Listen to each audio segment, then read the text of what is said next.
I've been thinking, and all of what I do recently is just another form of self-destruction. It's 5:30 in the morning. I've been going to bed at around 4. Look, there's a car right there. I've been going to bed at around 4. No, I've been going to bed at around 6:30 and waking up at 4 p.m. I started smoking recently, cigarettes, and then I started smoking weed. My step uncle told me that, not jokingly, actually seriously, but I took it as a joke because of how ridiculous it is. He told me that cigarettes are a gateway drug, which is a really funny thought to have. But I feel like for me they have been, or they will. I don't know. It's all self-destruction, really. I used to not take my meds, or I used to get drunk every night. I quit those because those leave marks, and those aren't marks that other people could find out, and those people I could not have know that I was self-destructing. But cigarettes are just a socially acceptable way of self-destruction, really. It's fucked, really. I know why I do it, because I kind of hate myself, and I've been having affection problems with my BPD and everything. And I got really attached to this person, and it completely fucked me up. Completely fucked me up for like a couple of weeks, until I've recently, in past like 4 days, I've been able to handle it in a weird way. I don't know if it's because of someone from the past that entered my life right now, someone that I really didn't expect, and that threw my whole focus off of that one person. But it really sucks, and it's not pleasant at all, and it hurts a lot. And I wish it didn't. I wish I didn't have BPD. I wish I wasn't so completely emotionally fucked.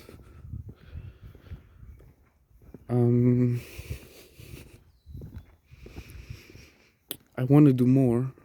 I want to write more. I want to write better. I want to make more films.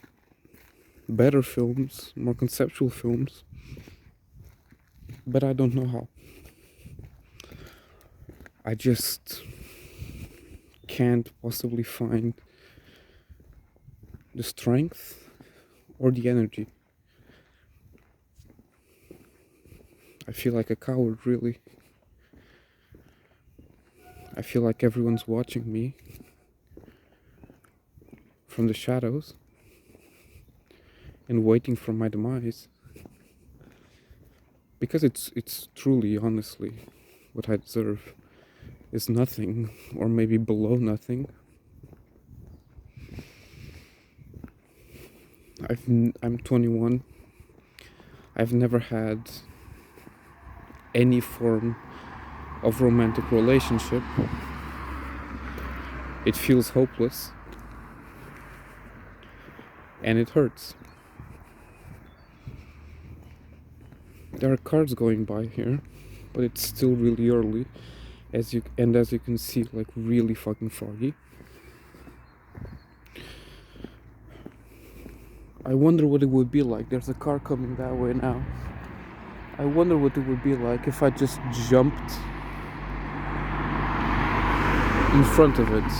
If I just jumped in front of it, threw my head under the wheel, and just completely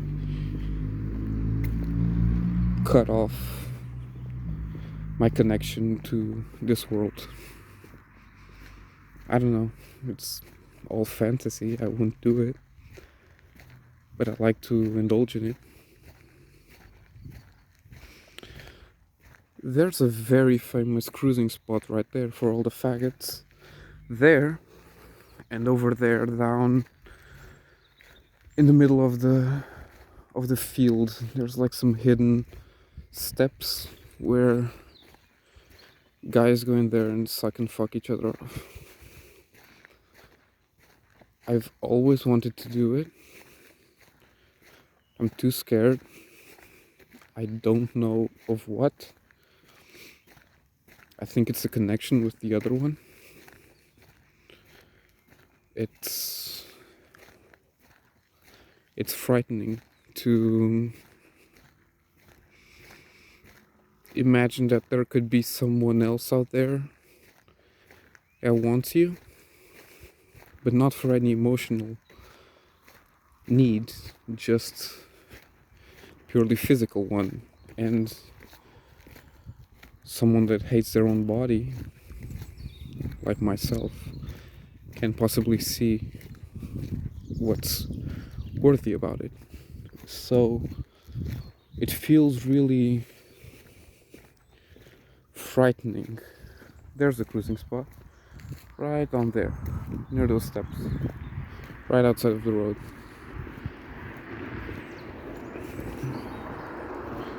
Sotos is someone that really made me want to go cruise,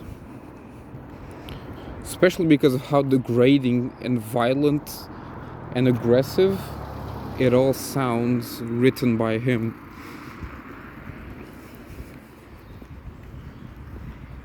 It makes me want to start using cruising as another way of self-destruction.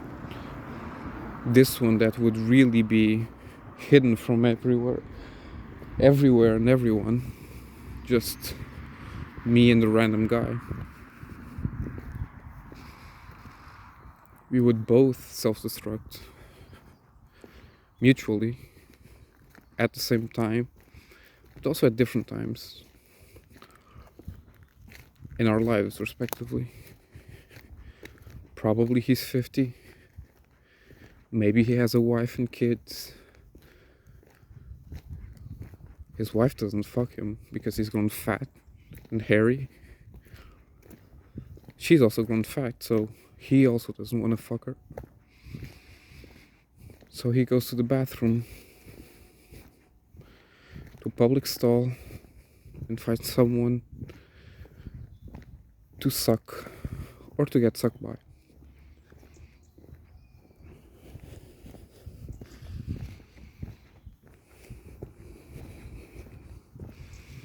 So this is this deconstruction of the act itself into this sort of mirroring. I like to see it as a mirror. That what you're really putting your nose up against when you deep throat a cock in a public stall is not a wooden door frame, it's a mirror back to you, and the other person also has their face right up against another mirror, this one a little bit higher.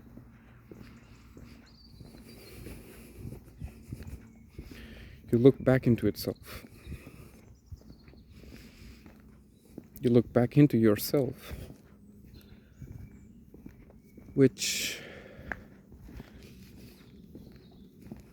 is terrifying, because you look at this version of yourself that's searching for random connection, kneeling down in puddles of piss and cum.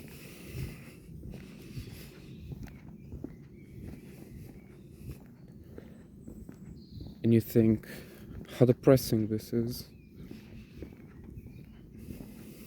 I'm this subhuman piece of flesh That's just giving into any desire.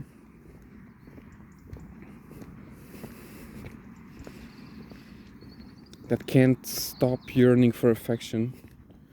So they go into random bathroom stalls.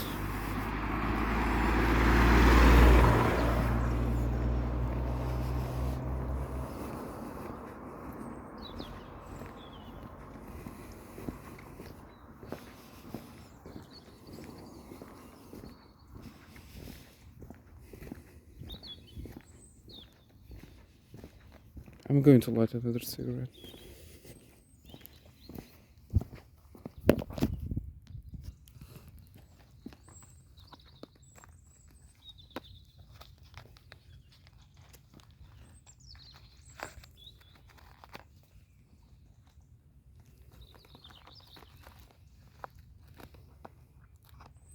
I lost one of my lighters, which sucks.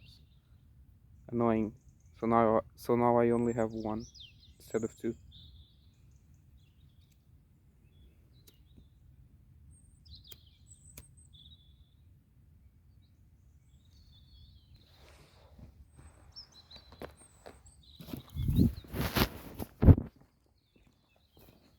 I have been either high or drunk an average of 6 days every week ever since I started smoking weed, which makes me feel like I'm getting addicted. But I can't help but think that I won't be able to handle time alone with myself late at night unless I'm high. Because when you're high, you forget everything that you've done after, so you can just do stupid shit and you won't regret it. And time flies by and passes really slowly at the same time. You can't hold two coherent thoughts in a row. It's fun, but I also don't want to get addicted.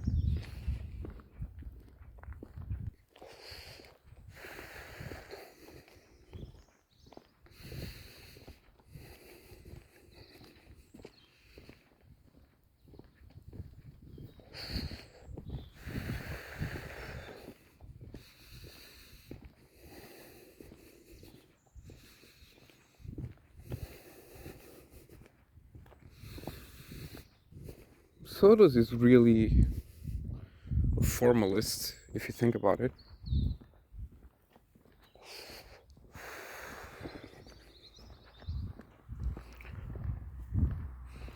Probably in his case is the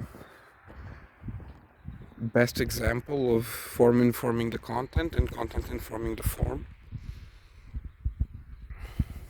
Because no possible other form could ever be used to tell exactly what he's telling. And what he's telling is the perfect version of autofiction.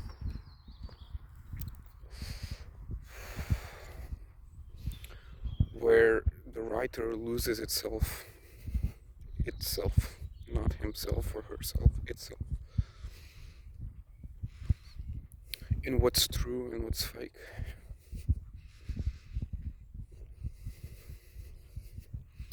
Because once you put it on paper, is there any difference between what's true and what's fake?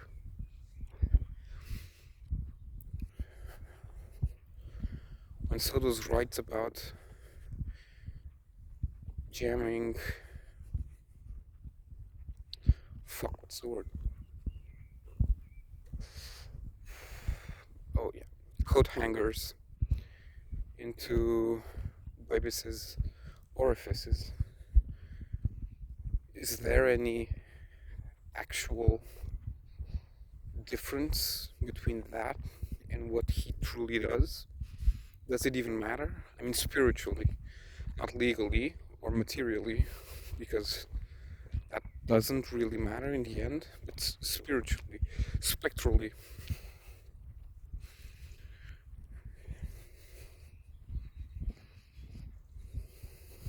His constant use of violence and rape and sex, all interchangeable, and pornography, of course.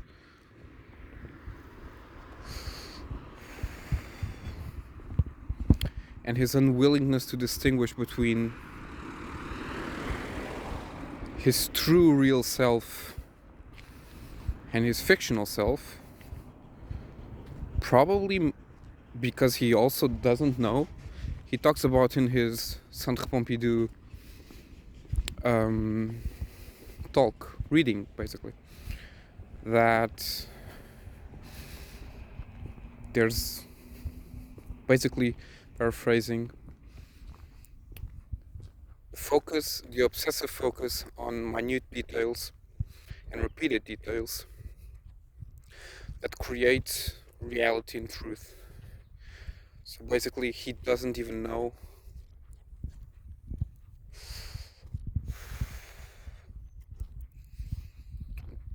what is reality and truth when your life becomes these fake imaginary concepts and ideas and situations. Is that not your truth? Even though you didn't materially do anything?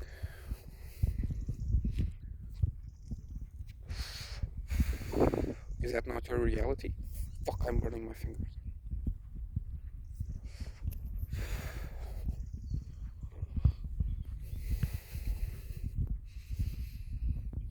That's exactly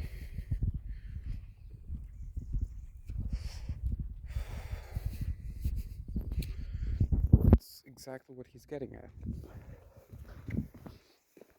That this fake version of pornography, not just sexual, but objectification. Fuck, what was that?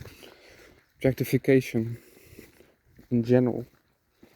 Either self-objectification or through, what the fuck was that? Or through another one.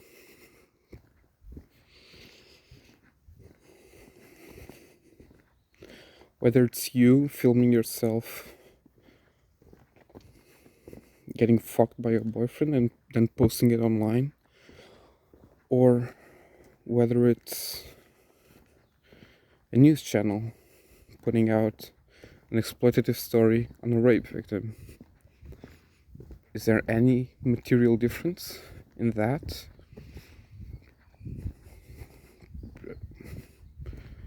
What he's getting at is that this fake alternate reality, self-objectification, it's indistinguishable from our own reality. So when you create this pornographic image of yourself, which is to you a fake image, it is not fake to anyone else. It completely shifts one's own view of you, and thus creates a new reality.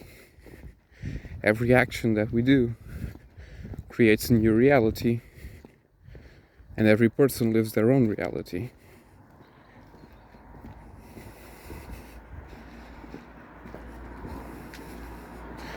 So when we put our image out there saying we are this whole, basically, whether it's someone else saying this woman was this whole that was raped, or you saying I am this whole that was fucked, either by myself or by another. When you create this reality, you know that that reality is not connected to your own reality, but other people don't.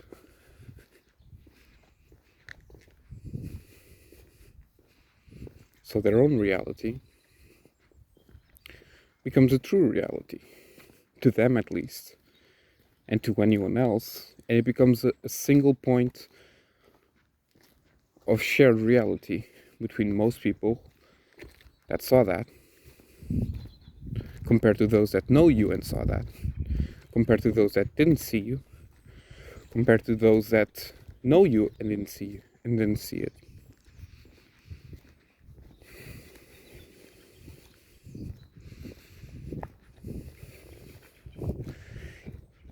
It feels like life is a constant cycle of self-objectification and self-destruction.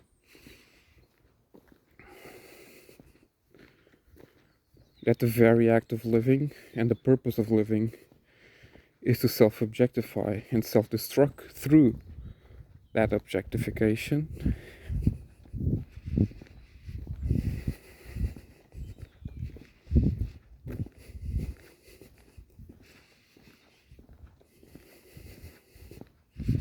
And what Sotos gets at is that this objectification is much more prevalent. It's present everywhere, absolutely everywhere. And that we do it to ourselves and we do it to others.